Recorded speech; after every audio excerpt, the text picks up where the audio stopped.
Hindi ko kayo pinipilit na maniwala sa akin. Makinig kayo. Ito, wala namang kinalaman dyan. Di ba? Oo nga. Paano ito ngayon? Kami huy kasapi ng organisasyon na yun. Paano ngayon kung kami nagsasalita din ngayon? Isa-isahin ko halimbawa. Kung isa-isahin namin kayo. Gera na to, gera na. Sige, go. Napansin mo ba sa hearing ng Quadcom kung anong mga suot nilang relo ngayon? Dadagan, Balita News Update. Alam naman ho natin yung INC talagang ano yun, seryoso ho yun. Hindi ho basta-bastang religious group yun mga kabalitaan. Nakakaano yun, talagang sensitibo ho sila sa mga bagay-bagay na yun, lalo na pag i-drag yung name drop yung pangalan niya, yung organization nila, lalo na sa ganitong klaseng hearing na parang sinasabing may ginagawa ring hindi maganda itong Iglesia ni Cristo. Siyempre masakit ito sa pandinig. Ngayon po, itong programang Saganang Mamamayan ng Net25 ay pagmamayari ho ito ng Iglesia ni Cristo. Mababait ho yung mga angkos dito. Dito natin na mapapanood si Congressman Rodante Marcoleta. Si Marcoleta nga pala, suportahan ho natin sa darating na eleksyon. Ipapasok ko natin siya sa Magic 12. Kahit nasa 12 o kahit 10, pwede na ho, basta makapasok lang sa Senado. Para magkaroon ng katapat itong si Risa Hontiveros mga kabalitaan. So diretso na to tayo, wala ho tayong paligoy-ligoy pa. Pakinggan ho natin si Tatay Digong mga kabalitaan. Ito na lang rin tayo pag-usapan natin what's the best approach to. The best approach really is dito sa baba. Barangay captain tapos yung mga mayors dapat nilang pukpukin talaga. Pag ang isang mayor, pag sinabi niya na walang droga dito sa siyudad ko, hindi naman ako nagyayabang. Pupunta naman kayo ng Davao kung gusto ninyo. Meron kayo. Pero pag sinabi ko, dito sa Davao, walang droga, wala talagang droga. Ilang police chief dyan. Ayan, si Gamboa, Danau, pati ito, dumaan si Koy. Pag sinabi ko sa kanila, walang droga, sabi ko, ipapakaw ko talaga sila sa cross. Nagpagawa ako ng cross dyan nilagay ko sa barak sa likod. Ipapako ko yung police director dyan na trabaho ninyo yan Yes, sir. Thank you, Mr. Chair. Yes, Senator Bato. Paano ba maubos-ubos ng illegal na droga? Kailangan simulan na. Nasimulan na ho ni Tatay Digong. Ang problema lang, yung sumunod na administrasyon, walang political will ho sa pagsugpo sa illegal na droga ng ating bansa.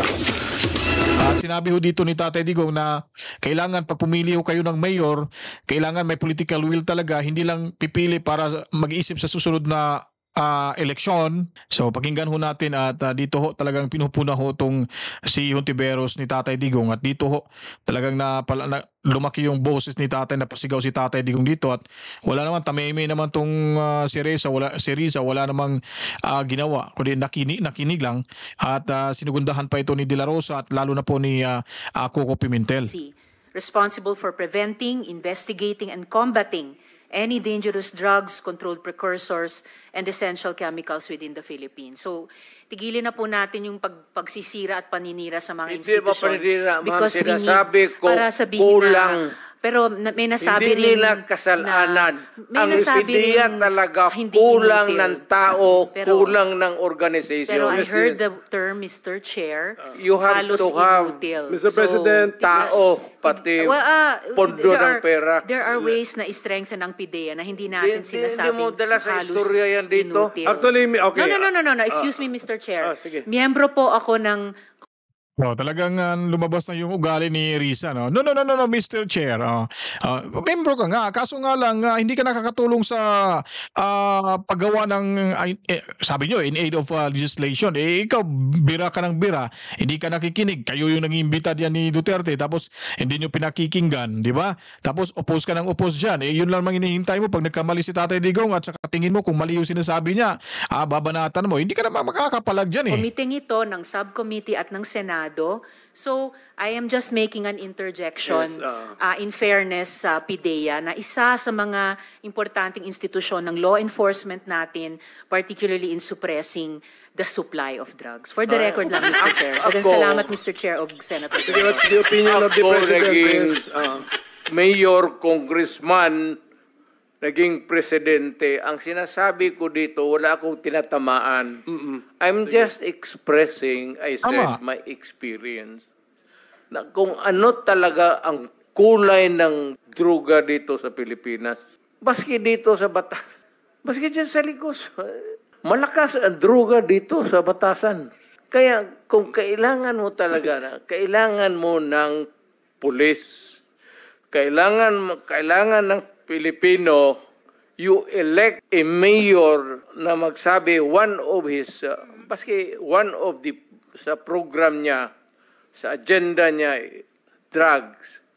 Maghingi siya ng chief of police na who's dedicated at saka yung may character talaga. Pero kung chief of police na gusto lang ng promotion, retire na kayo. Yes, Mr. Thank you, Chair. thank you, Mr. President Batos. I will confirm, no, na So ito nagsalita na ho si Coco Pimentel. Pakinggan niyo po. Talagang pinanindigan niya yung kanyang pagiging chairman sa pagdinig na ito dahil kumbaga hindi siya naging bias kahit nagkaroon ng faction yung kanilang political party, yung PDP Laban, di ba? So dito naging patas siya dito at binalansin niya po yung lahat ng mga reaksyon, komento, suggestion at yung mga yung mga kahit ano pang mga tinatanong ay maliban lang kay Risa Ontiveros na talagang lumabas yung pagkasuplada niya. Talagang hindi niya matanggap-tanggap kung ano mga sinasabi ni Duterte kasi labag sa kanyang kalooban.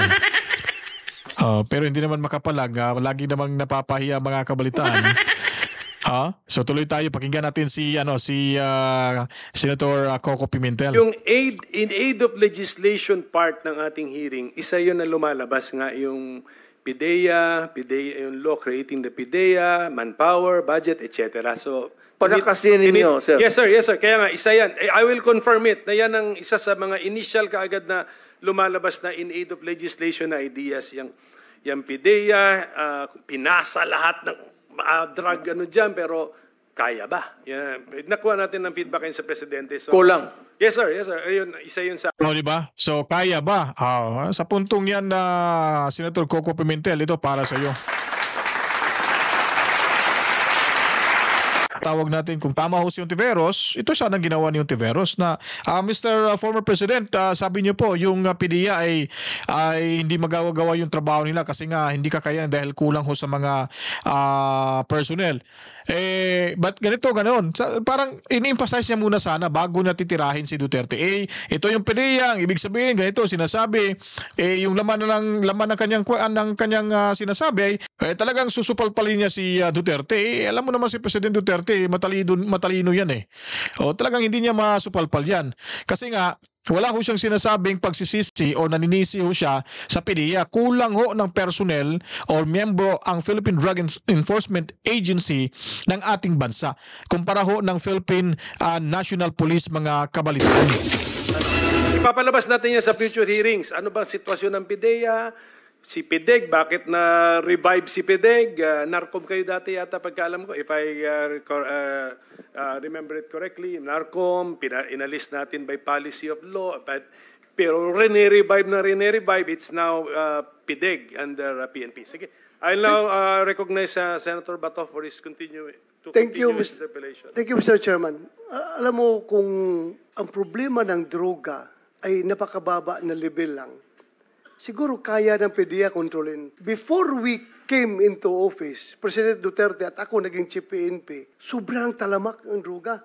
Everywhere, anywhere, buong Pilipinas, kalat ang droga. Bumagsak yung presyo ng illegal drugs nung time na nandyan sila ni Senator Bato, ni former President Duterte. Bagsak presyo na yung illegal drugs. So mas lalong nakikita ng PNP na napakarami palang illegal drugs. Kasi pag tinatago nila yan at mahuli, sayang din.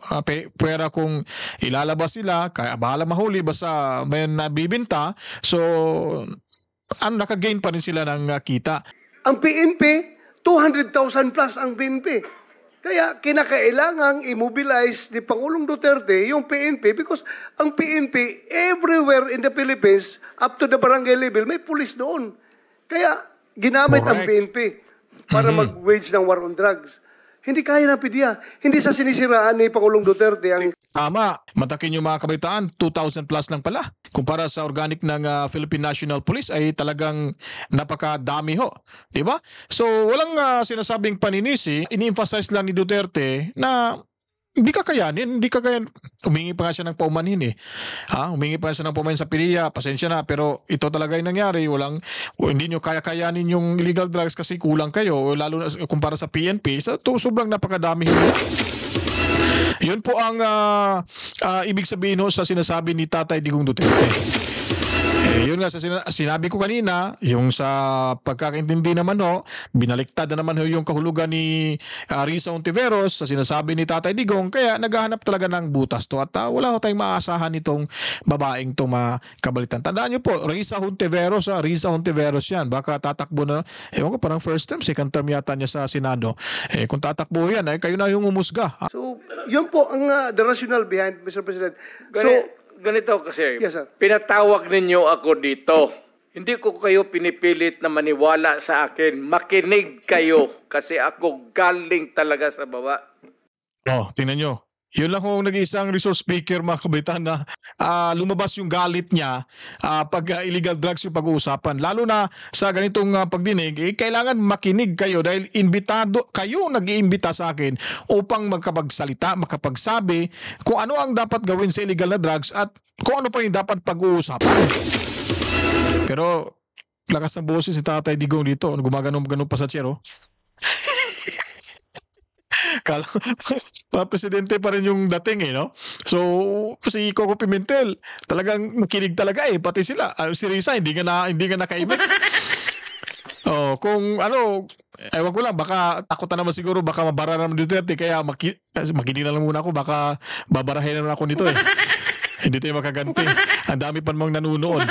Buong mundo ho ang nanonood ng pagdinig na ito ng Blue Ribbon Committee. Buong mundo, lahat ng mga Pilipino na sa ibang bansa talagang nanonood dito, mga kabalitaan. At huwag nyo rin pa nakalimutan, panoorin nyo rin yung reaction video natin para at least makakuha tayo ng opinion ninyo. At babasahin naman natin yan ganito pala. Makinig kayo kasi makinabang ang bayan natin. Hindi ang yabang ko dito, ang bayan ang makinabang natin. Hindi ako nagyayabang, galit talaga ako sa droga. Kasi sinisira nila ang bayan ko. Ang mahirap dyan, ang mga anak. Yun ang sinasabi ko, lalo na yung mga nanay na nagtrabaho doon sa Middle East, na ni-rape, inaabuso tapos magpadala ng pera dito para sa pag-aral ng mga bata. Pag-uwi nila after, yung sa City Hall, umiyak dyan sa harap ko, nagligid-ligid, ano bang tigid-ligid sa Tagalog? Gulong-gulong dyan sa harap. Kasi yung pinapadala ng pera pala, yung dalawang anak niya, babae, puro doon sa droga napunta yung... Kaya kung makita mo, ewan kung, hindi kasi kayo sa babae. Kaya gano'n na lang ho yung galit ni Tatay Digong nitong mga illegal drugs mga kabalitan. Kasi siya mismo witness siya. Saksi ho siya kung maliban sa saksi at naaawa ho talaga siya sa mga magulang na may mga anak na nalulung sa illegal na droga, lalo na sinasabing nag-aaral tapos nagpapadala ng pera, yun pala ay nasa bisyo lang napunta yung pera nila. Yun ang pinaka masakit ho sa mga magulang.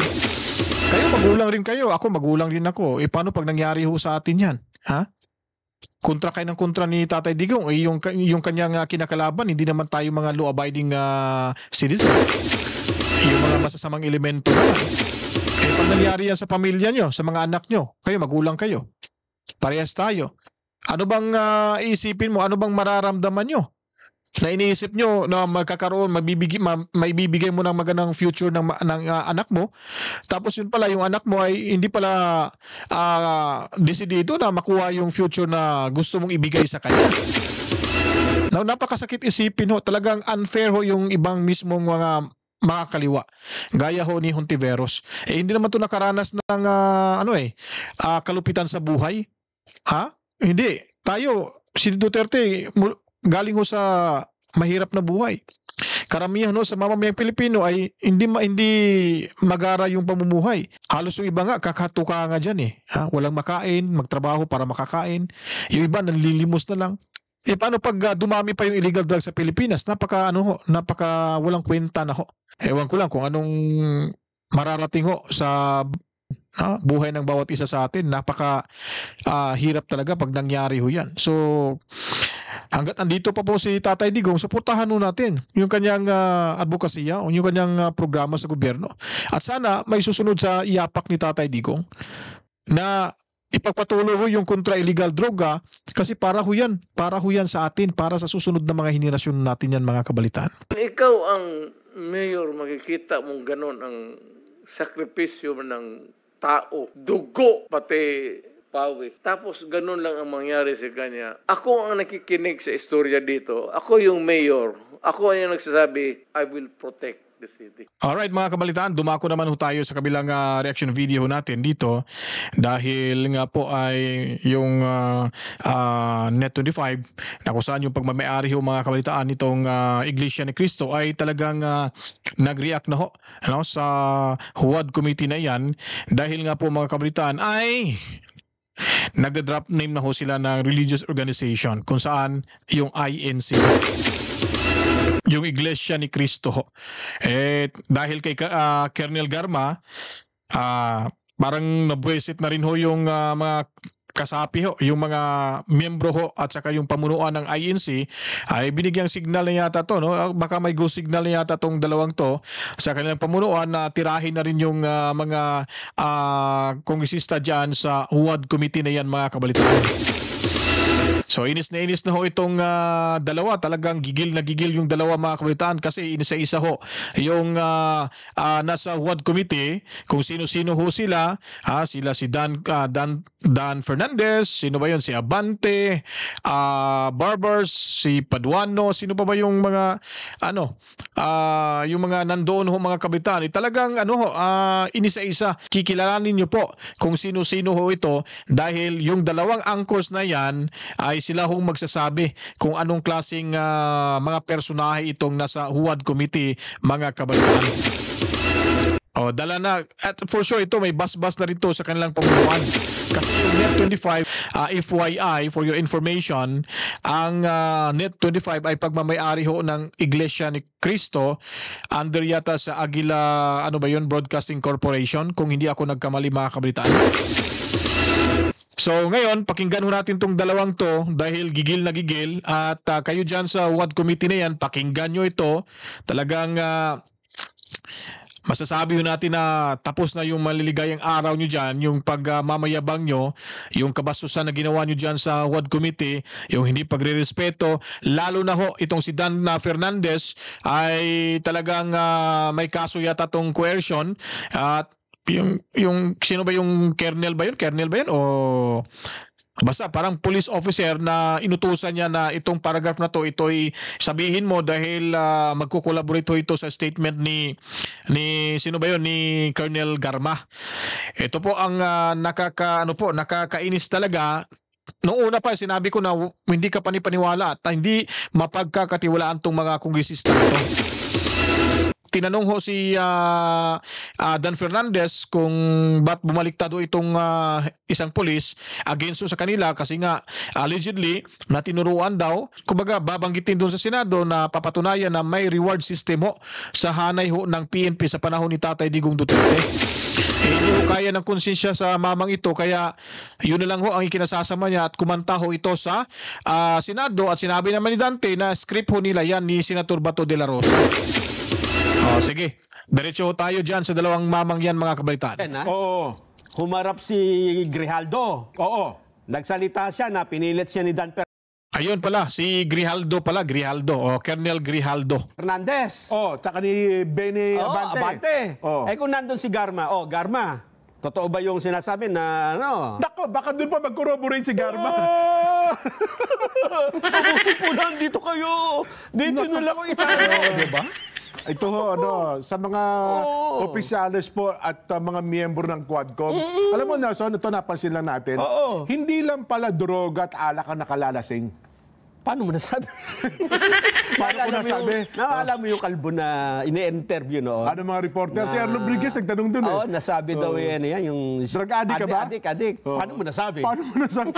Hirap na hirap yung mga reporter, paano tanungin eh? Pero nung dumating ang panahon, hindi naman pala drug addict yun. Hindi pala napatunayan. Kaya kasi tama pala yung ano niya, na pagka sinabi mo yung paano mo nasabi, ang ibig sabihin nun, patunayan mo. Kaya nga sabi niya, gusto nyo nga ipa-drug test ako para patunayan yung addict ako, hindi. Kaya nga pagka, halimbawa ako, pinatawag sa Quadcom. Ang dapat lang talagang sagot yun, paano mo nasabi? Kasi ibig sabihin, patunayan mo muna. Yun. Oo. Ay, ba't ko nga nasabing paano mo nasabi hindi lamang na po hindi alak at droga ang nakalalasing. Yun nga. Ito po, maraming sasang-ayon sa akin. Pati ho ang kapangyarihan nakalalasing din eh. Di ba? Oo, marami na tayong nakitang ganyan. Naniniwala ba sila ng ating kababayan? Noong araw dyan, ano lang ha? Matindi ho itong patama itong dalawang to sa Huwad Committee na yan, mga kabalitaan. Ha? Matindi ho, talagang may laman ho yung kanilang mga mensahe ngayon. Talagang pinaguhugutan talaga tong nangyari ho dyan sa Huwad Committee na yan, mga kabalitaan. Mantaking nga naman na nahimik lang yung religious group na ito, yung Iglesia ni Cristo. Yung INC talagang talagang naiinsulto sa mga tanong ho ng mga tunggrisista na yan, mga kabitan. Di ba? So sa pagkakaalam ko sa buong buhay ko, wala akong narinig na nagkakaroon ho ng problema yung Iglesia ni Cristo sa kanilang mga tauhan na may mga nakawan na nangyari, suhulan, bayaran. Dito sa Huwad Committee na ito, yung parang yung kahulugan ho ng kanilang investigasyon na paulit-ulit ho nilang binabanggit yung INC dahil kay Garma, siyempre, iba na ho yung implikasyon ho nun. Lalo na sa mga tao na walang kaalam-alam ho at nakikinig lang, siyempre, pinapaniwalaan, ganito pala yung INC, may connection pala sa mga Duterte, sekreto lang palang ganito, ganon, may perang darating dyan, parang ganon ba? Wala naman nangyari siguro, pero yun po ang implikasyon ho sa pagdinig na yan na kinaladkad ho yung pangalan ng INC. Kaya itong dalawang to, malamang sa malamang, may basbas na ho ito sa pamunuan ng INC na tirahin nyo, ipagbigay sa alam sa publiko sa pamamagitan ng programa nyo kung sino-sino at ano yung mga klaseng tao, yung mga kongresista na nasa Huwad Committee na yan, mga kabalitaan. Kakwentuhan mo lang. Simpleng mamamayan. Nung naging presidente ng TODA, akala mo kung sino na. Ayaw na umapak sa lupa. Ayaw na maputi ka. Ito mga opisyales at mga miyembro ng Quadcom. Mamaya po, isa-isahin natin. Sino bang... Diba? Tingnan natin kung bakit nga ba sila nagkaganito. Ako sa tingin lang nung iba, batay nga doon sa sumulat at nag-text pa sa atin, Nelson eh. Sabi niya, Jen, Nelson, napansin niyo ba ang mga opisyalis at mga miyembro ng Quadcom para na silang nalasing sa kapangyarihan? Napatingin ko ba? Parang... Talagang may laman na ho ito. Simula pa lang ho ito at subaybayan nyo po, mga kabalitaan, yung reaction video natin at susubaybayan ho natin tong dalawang to dahil giyera na ho ito sa Huwad Committee laban ho sa INC, mga kabalitaan. Totoo nga. Kasi lahat na halos ng nakikita nilang magiging panta sa anumang plano nila, pinipitik nila dyan. Yun na nga. Mabuti lang. Kapag hindi ka sumunod sa kanila, ikukontempt kita, ipakukulong kita dyan.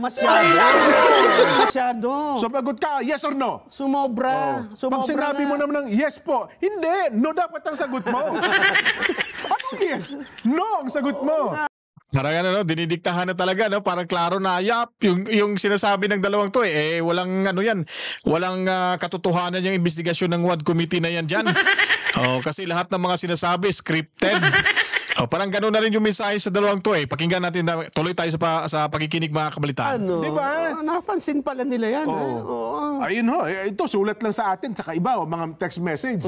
Sapagkat naobserbahan nila yan, yung mga opisyalis nila, paruhaan yan nalasing sa kapangyarihan, nakalimutan nila, representante sila ng taong bayan. Kaya sila nandyan. Di ba? Yan po sinasabi. May bantakin nyo, doon sa statement ni Garma, isang organisasyon, wala namang pakialam sa inyo. Tahimik na tahimik. Sasama mo. Isasangkot mo doon sa usapin na yan. Alam naman, hindi nila alam yun. Di ba? Sasabihin. So, naririnig na ho natin dyan mga kabalitan. Hindi nila binanggit na INC. Pero, yun nga, sinusubaybayan ho natin yung investigasyon na yan. At ito'y patama talaga sa mga nasa HUAD committee na yan mga kabalitan. So, diretso ho tayo dahil maya-maya, ilang segundo, minuto na lang, babanggitin na ho nila bawat isang miyembro ng committee kung sino-sino ho pong, kung sino-sino po yung mga taong to. Nung isang representante, hindi ho namin alam yan. Sworn statement, ilang araw bago pabasahin ni Garma yung kanyang sworn statement. Hawak nyo na, may kopya na kayo. Kaya nga alam nyo kung nagsisinungaling, hindi nagsisinungaling Kaya yung isang organisasyon na tahimik, idadawit yun dyan. Idadawit yun, wala namang kinalaman dyan. Di ba? Oo nga. Paano ito ngayon? Kami huy kasapi ng organisasyon na yun. Paano ngayon kung kami nagsasalita din ngayon? Isa-isahin ko halimbawa. Kung isa-isahin namin kayo. Gera na to, gera na. Sige, go. Napansin mo ba sa hearing ng Quadcom kung anong mga suot nilang relo ngayon? Nako, biglang naging tagna 500 piso. 500 piso. Palitan ng relo kasi Kasi yung mga magagarang relo nila, yung mga suot-suot na mga jewelries, napuna kasi yun sa social media. Kaya ngayon, medyo napansin ng dalawang to na hindi na, parang tag 500 by 1 take 1 na daw yung suot-suot nilang relo sa dyan sa WAD committee, mga kabalitaan. Isitan ng mga nakakaraan Totoo. Ang problema, Jen, may mga naunang video na noong mga una, limbawa, SONA. Alam ko may compilation tayo ng mga pictures na yun. Meron. At yung mga unang hearing ninyo, kitang-kita kung anong suot ninyong mga relo. Hindi ba? Makakita ka ng relo dyan na patik-tilip. Ano ba yung, kasi ako hindi ako masyadong... Hindi ba ano ba yan? Yung Richard Mille, ano to mga kabalitan, hindi basta-bastang TV network, malaking station to at company na pagmamayari ng Iglesia ni Cristo. So, tignan natin yung Iglesia ni Cristo na yung nag-react nila mga kabalitaan kung talagang papalag ba tong mga HUAD committee nito, kung hindi mabububisit ba si Romualdez sa kanila. Siguro malamang walang basbasto ni Romualdez, pabigla-bigla lang, pakitang gilas kasi yung lalo na si Dan Fernandez at saka yung si Bishop. Akala mo sinong napakamalinis na tao? Itong si Dante, napaka-hambog, napaka-piling gwapo rin tong mamang to sino ba yung yung sa Pogo na inimbestigahan nila? Akala mo kung sinong, ewan ko, sabi pa ng dalawang to bold star daw to Dati, hindi ngayon. So tuloy tayo mga kabalitaan. 5 million. Akala ko pilikmata. Pilikmata.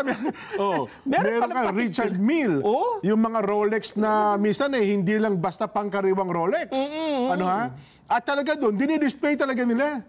May kunyari may hawak na pa yun. Kung ano punas ng punas. Pero pinakikita lang pala yung kanyang. Pero ngayon, kung takpan Nako, ngayon. Naman, Lilimang daang piso ang bisan buy one take one pa. Binili bisan sa digital pa yung dala-dalang relo. Talaga naman, Sa sobrang kahihiyan. Matapos na ito po ay, bayaan niyo po sa isang araw, ipakikita din namin sa inyo. Isa-isahin natin yan, Isa-isahin po natin yan. Pinakikialaman nyo kasi yung organisasyong nananahimik yun ang sinasabi ko sa inyo Pangalawa, Nelson, dapat po natin sigurong maunawaan itong mga bagay ito. At tandaan nyo po, tandaan nyo. Sino-sino ba ito mga opisyalis ng Quadcom? Ito na mga kabalitaan. So pakinggan nyo kung sino-sino at anong klaseng karakter or yung mga pagkatao nila. So pakinggan nyo po. Talagang maiinis itong mga nasa HUAD committee na to. Na mga politiko ngayon. Pwede ba mag-roll call tayo? Mag-roll call na tayo bago natin itanong ang Vox Populi. Chairman ng Quadcom Committee. Sino ba chairman yan? Robert Ace Barbers. Robert Ace Barbers. Alam ko, dapat ito umaasa na magiging DILG Secretary dapat. Ano Papalit nangyari? dapat to kay Secretary Benar Abalos eh. Ano nangyari? Pero hindi natuloy, yung John Rimulya po ang naupo. Ayan ba yan? Ano? Yan. Oo. At tandaan natin yan, ha? Oo. Kaya pala sobrang sobrang tikas, sobrang parang hindi natatakot sa pagkakandak ng investigasyon dyan sa WAD Committee. Kasi pakitang gilas pala, may balak pero hindi natuloy. Ayon sa dalawa, ha? Ayon sa dalawa, yan, si Robert Barbers yan, mga kabalitaan. Sulat niyo po pangalan, sulat niyo. House Committee on Dangerous Drugs ito. Yan. Oo. Pero hindi ko lang alam kung tatakbo yan sa 2025. Second District Representative Surigao del Norte. Yan. Re-election is ba sa 2025? Parang last term ata ito eh. Wala Yan. nakalagay. Oo. Pangalawa, yung katabi niya nakakulay yung yellow-green. Karams, Kong Paduano. Aha. Yan si Nako. Nadamay pa yung abang lingkod. Yung abang lingkod sa amin yan eh. So si Kong Karaps nadamay pa.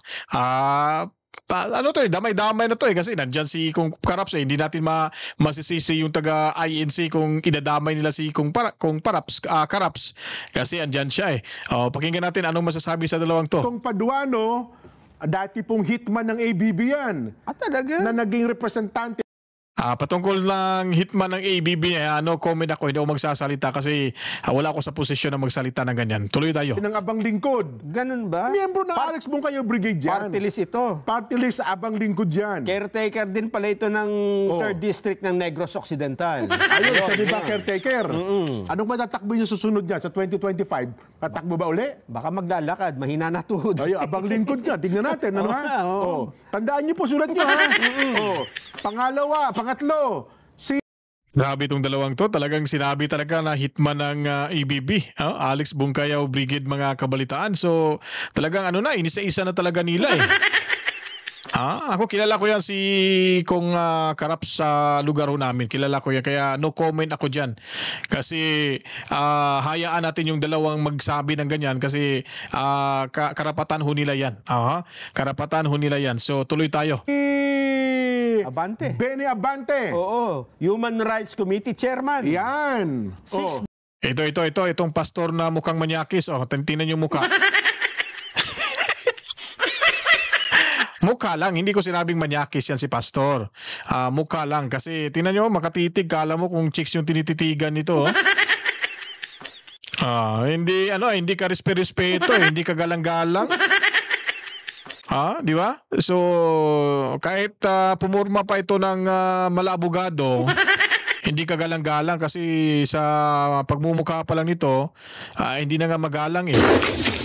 District ng Maynila. Ito, ang alam ko, re-electionist ito. Tatakbo, last term. Baka kakatukay sa pinto namin kung Benny Abante, ha? Nako po, Ito ang paborito ng bayan. Si Benny Abante.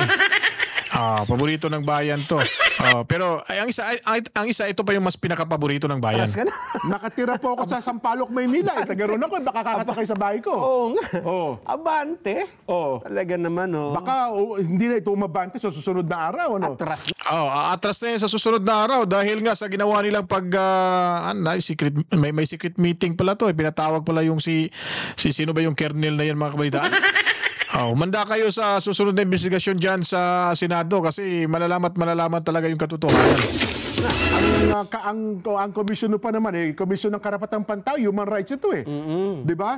Sino pa? Congressman Romeo Acop. Siyempre, classmate yan sila ni Laila de Lima at saka sila yan, magkakasundo yan sila ni Riza Hontiveros. Riza Hontiveros, basta supporter ni Duterte, kalaban agad ng tatlong yan. Antipolo. Oo. Dati pa naman polis ito dyan. Dating general po yan. Kaya sabi ng mga polis dati, yung mga polis, ngayon, incumbent, tsaka mga retired. Parang walang parang hindi galing sa PNP. Di ba? Si Acop yan. Si Acop yung sinasabi nila. Siyempre naman kasi pag may mga sila may mga resource speaker o silang mga police na involved sa allegedly na ganitong klaseng incident or kalakaran, hindi pa nga nasintensyahan, hinuhusgahan agad, lalo na si Acop, sasabihin, dati akong police. Tutoy, dati akong pulis. Tutoy yung tawag niya sa mga pulis di ba? Walang respeto. Ewan ko. Kung bastusin niya yung mga pulis dahil. Kapwa niyo pulis sabi niya, ang ayaw ko dito kay Kakop, sabi niya, utoy, tutoy, ganyan tawag sa Talagang tinatawag ng tutoy itong mga pulis. Pulis naman siya, tapos babasusin niya yung mga pulis. Napili lang, nakaupo lang sa Kongreso, akala mo kung sino, akala mo perfecto. Hindi natin alam po yung pagkakapulis niya dati, baka may ginawa rin yung kalukuhan. Mga tao yung mga Kung ako nandiyan, tatanong, yes po tatang. Kung gano'n hindi kaya kita. Yes po impo. Ang tawag mo sa utoy. Talagang inis at nagalit-galit na tong dalawang to Parang pinipigilan na lang yung galit ito sa mga WAD community na to mga kabalitaan. Huwag ka magsasabi, ano ba utoy? Inimbitahan mo ako rito, resource person ako. Ang tawag mo sa akin, utoy? Mukhang nalasing na nga dyan sa kapangyarihan. Aba kung titingnan mo yung asta nila sa hearing, hindi na nga normal di ba? Totoo. Hindi na normal na tao. Tatandaan po namin ang pangalan mo. Tatakbo ba si Romeo Acop? Wala. Antipolo ito Hindi ko alam hindi natin alam. Panglima, Dan Fernandez ng Santa Rosa, Laguna. Ito tatakbo. Ito, paborito ng bayan to mga kabalitaan. Itong hambog na Dan Fernandez na to mga kabalitaan. Tingnan nyo. Tingnan yung pagmumukha nito. Sabi nila, bold star daw to dati. Gobernador ng Laguna ito. Ito yung lagi nagpapapungay ng mata. Kay Piling guwapo kay Cassie. Cassandra Ong. Oo nga pala, si Cassie. Cassandra Ong pala, yung akala mo nagpapakipot nagpiling pugi tapos patitig-titig pa kay Cassandra Ong, kay Cassie. So ito, napaka rin, siyempre bold star lahat kinahiligan na lang lalo na pag babae. Kay Sandra Ong. Nakakala yata ay mabibingwit si Cassandra Ong. May tinitibok na ng puso si Cassandra. Yun ang sinasabi ko sa, di ba? Naunahan ka na ni Jen sa Barsaga. Ay, kung tanongin sa'yo, sino may sabi? Di ba? Congressman Dan Fernandez. Ito rin dyan, dati matinutong si Kong Dan Fernandez. Nalasing nga sa kapangyarihan. Nasobrahan. Sabi ko sa iyo, ang kapangyarihan. Nasobrahan ng hangin dyan. Yes. At ang hangin, buti sana kung pumunta sa tiyan kaya ang problema pumunta sa ulo ang hangin. Hindi na ilabas. Talaga naman, Congressman Dan Fernandez, tatandaan ko po pangalan nyo. Tingnan nyo guys, mga kabalita, talagang itong ginawa at saka pag-isa-isa ho ng mga angkors ng saganang mamamayan ay tuloy palatandaan na po na hindi ho nagustuhan talaga ng Iglesia ni Cristo yung kanilang investigasyon, lalo na ho yung paulit-ulit lang sinasabi patungkol ho sa Iglesia ni Cristo na tahimik lang, hindi nangingialam sa takbo ng gobyerno kasi may separation between church and state, So, yun.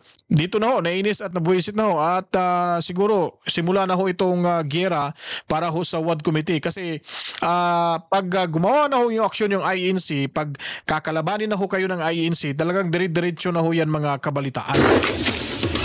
Ito, simula pa lang ho ito pasiuna pa lang ho ito. Sa susunod na mga araw, bukas makalawa, sigurado ho mga kabalitaan ay talagang uulanin ho ito ng pagmabatikos ng ilang mga kasapi ho ng Iglesia ni Cristo, itong WAD Committee na ito mga kabalitaan.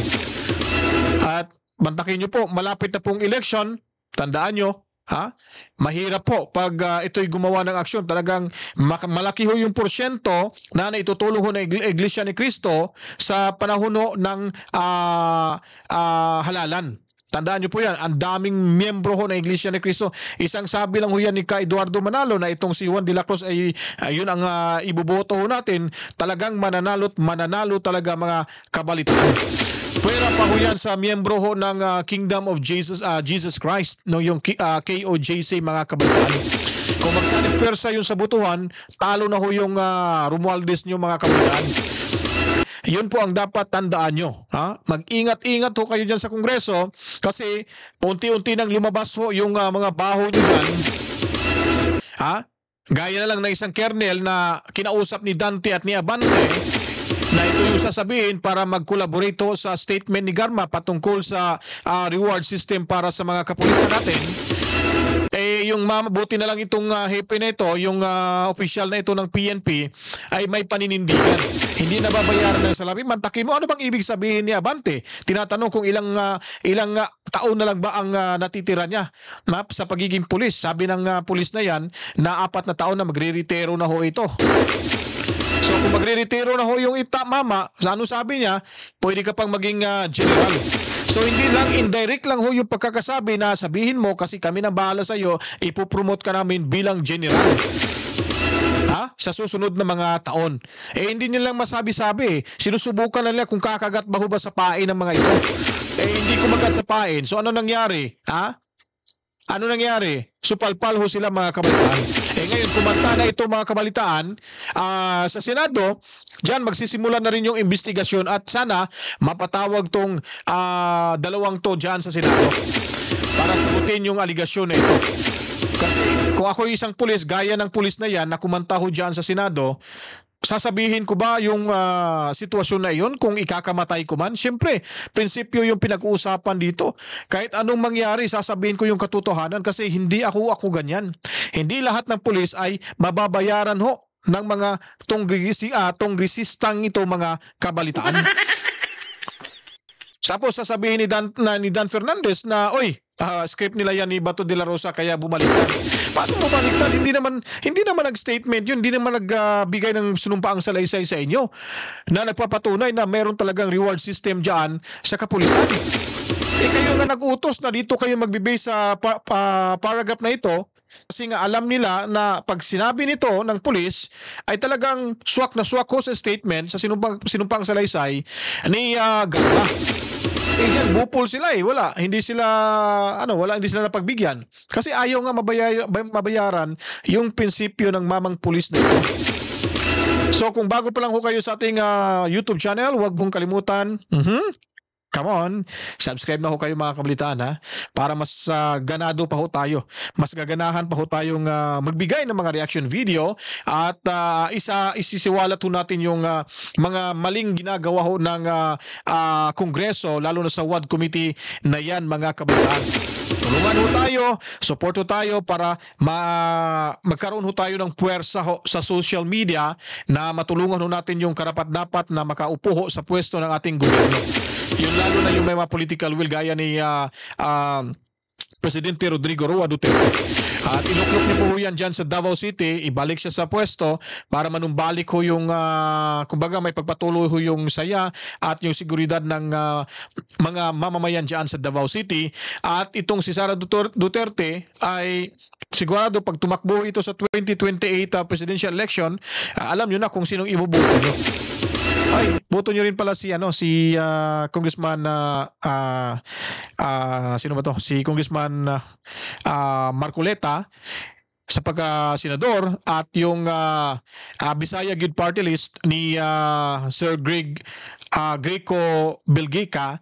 Siya po yung first nominee ho niyan at ipanalo ho natin to para mas maging pulido ho yung Team Duterte ho dyan sa Senado at kung manalo ho si Sara Duterte, kung siya'y tatakbo, mas lalo hong solid ho yung political system mo natin dyan sa Pilipinas sa partido ho ni Sara Duterte.